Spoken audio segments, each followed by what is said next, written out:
Benjamin Franklin said, "In this world, nothing is certain except death and taxes." Nothing is certain except death and taxes. In her novel, Gone with the Wind, Margaret Mitchell said something similar. She wrote, "Death and taxes and childbirth, there is never a convenient time for any of them." Never a convenient time. And this much is also certain. Taxes are at the center of this struggle that the opponents are trying to mount against Jesus. And it is an inconvenient struggle, to say the least. The opponents were trying to skewer Jesus, skewer him on the horns of a dilemma. One of those situations they tried to set up was to ask a question for which there is no right answer. No matter which answer Jesus gives, he will find himself in serious trouble with the people who think the other answer is right, which of course is exactly the point. It's exactly what they were trying to do. I think you call it entrapment, and they had a pretty good game figured out. It sounds like the kind of question that gets posed these days as people are gunning up, the various candidates gunning up with their election year spiel and so on. The kind of question that gets posed in the debates that these different candidates have as they're running for office. Is it lawful to pay taxes to the emperor? Is it lawful to pay taxes to Caesar or not? Taxes. In our world, some folks are crazy enough to think that the government could get by with less tax. In our world, other folks are crazy enough to think that the government ought to have more tax. And it really doesn't matter which party you belong to. Tax questions are death questions. Your answer is always wrong. Doesn't matter which answer you give. That's just sort of how the whole situation has got itself polarized. And the people in Jesus' world liked taxes even less than we do, especially this particular tax that is a part of today's text. We don't have any tax exactly like it in our situation. This particular tax was an insult to their Jewish identity. The emperor was demanding it, and the emperor was demanding it as a sign of obeisance, a kind of a bowing down or kind of curtsying the way you're supposed to do in front of royalty. A sign of obeisance from people who lived in the conquered territories. And Palestine, Judea, Israel, all of these places were at that point conquered territories belonging to the Roman Empire. Now, as far as taxes go, this wasn't such a big deal. It was roughly 1 day's pay for a common laboring person. The problem was you had to pay it with the right Roman coin. You couldn't take in 2 chickens and a bag of potatoes. You couldn't take in a little bit of gold dust or silver dust that you might have acquired somewhere along the way. You couldn't take in so many pounds of salt. Salt was often currency in this part of the world. You couldn't pay it with any of these alternatives. You had to pay it with this specific Roman coin. A coin that bears the image of the emperor. A coin that affirmed that the emperor was divine. And so it was a coin that rubbed in the weakness of your nation, because you were a conquered people. A coin that rubbed in the weakness of your God. Your God wasn't strong enough to protect you from our army, so our God is better than your God. Which creates for these people around Jesus 2 problems. There is the political embarrassment of being forced to acknowledge that your nation is now occupied by a foreign power that runs your nation, that runs your life, that runs your national and community identity. The political embarrassment and the religious embarrassment. The religious embarrassment of being forced to use a coin that breaks 2 of your most important commandments. You know the 10 commandments. But engraved on the face of this coin was an idolatrous image. Engraved on the face of this coin were blasphemous words. It would be in their case, it would be as if our National Pledge of Allegiance had the words changed in it. If the words were changed to read, "One nation which is our God." One nation which is our God. Anybody here be able to say the pledge if that's what you're at? If that's what our pledge said, we as Christians would not be able to affirm it. Our Jewish friends would not be able to affirm it. Our Muslim friends would not be able to affirm it. And maybe some others as well. Because you and I could not say, "My nation, which is my God." It's kind of the same thing that the emperor was requiring from these Jewish people around Jesus.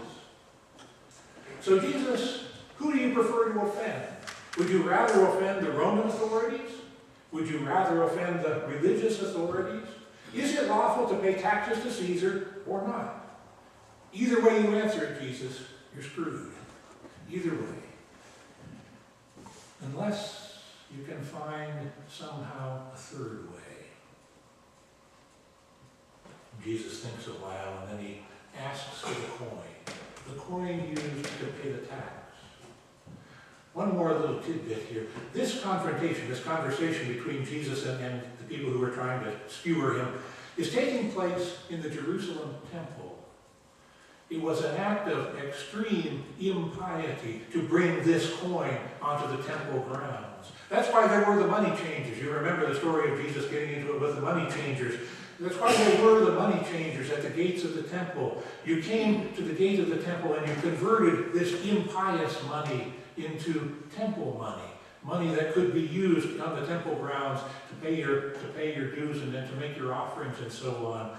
Special money was used on the temple grounds. Now Jesus had some problems with that too, you remember the story. But that's another story. Here on the temple grounds, as they argue, Jesus asks for the coin. Show me the coin used to pay the tax. And so somebody digs through his pocket and pulls out the coin and hands it to Jesus. Jesus lets that little problem slide because he's worried about something else right now. He holds up the coin and he shows it to them, and everybody has seen it because everybody's had to pay the tax. Every adult has had to pay it. They all know the coin, and so Jesus asks the obvious question. Whose image is on this coin? Whose image? Whose image? Whose title? Whose inscription? The coin was created to bear the image of its creator, and that's what made it so onerous. The coin was created to bear the image of its creator, to spread that image all across the empire, and to make all across the empire the claim the creator made for himself. It was created to bear the image of the emperor, so that every person who carried it, every person who used it, would know who ran the world. It bears Caesar's image, Jesus said. It belongs to Caesar. Give it back to him. Whose image do you bear? In whose image were you created? To whom do you belong? Listen to what Jesus said. He said, give to the emperor the things that are the emperor's, and to God the things that are God's. The coins belong to the emperor. They have his image on them. What belongs to God? What bears God's image? Everybody who heard Jesus' response knew the answer to that question.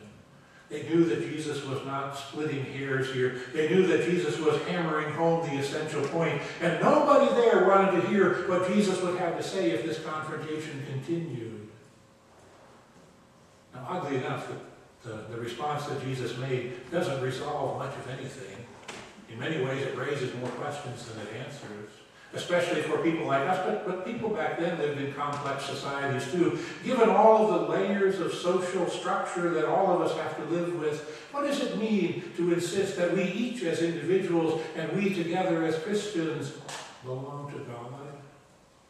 Given all of the layers of authority under which we live, federal authority and state authority and county and city and police officers and IRS agents and church authorities and pastoral authorities and parental authorities and the teacher in the classroom and the boss at work and all the rest of it, how do we sort it all out? How do we sort out what it means to be a Christian and an employee? How do we sort out what it means to be a Christian and a student at school, or a Christian and in the military, or a Christian and a police officer, especially if perhaps you're a police officer in Alabama and you are ordered now to practice oppressive measures against anyone who just might happen to look like they might be an immigrant. Given that all of these different kinds of authorities exercised in so many ways could perhaps pressure us in a direction we might not approve of, when is our duty to say no? When it is our duty to refuse to give the emperor the coin? When is it our duty to refuse to obey or refuse to pay the tax? And Jesus' answer never touched any of these things. Jesus' answer never responded to any of those kinds of questions. They're real questions, they're serious questions, they're difficult questions. But the answer that Jesus did give does not let us off the hook. Even when things are not so dicey, what tangible evidence might we offer to show that we belong to God and not to the emperor?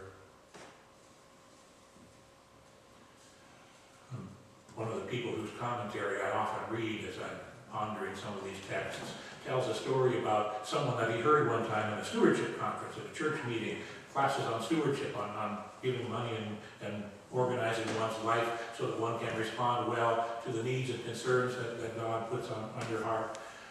That particular person who was teaching that stewardship class said that he made it his point to give more to his church through his offerings than he gave to his government through his taxes. He said that that was one way he could indicate the place of his greater allegiance. It was his way of saying who had the greater authority over him. I read the story and I said, wow. I will tell you the truth. I do not do this. I will tell you the truth. Right now I could not do that.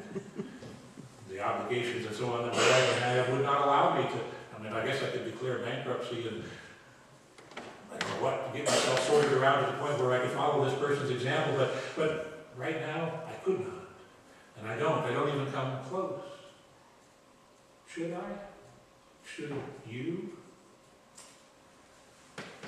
One thing that is different between us and the people in the Bible story is this. We love our country. The people in the story that involved Jesus in today's gospel, they loved what their country used to be. They loved what their country was when David was the king. They loved what their country was when it was a free, independent nation. They did not love the Roman Empire. They did not love the Roman government. They did not love the Roman army.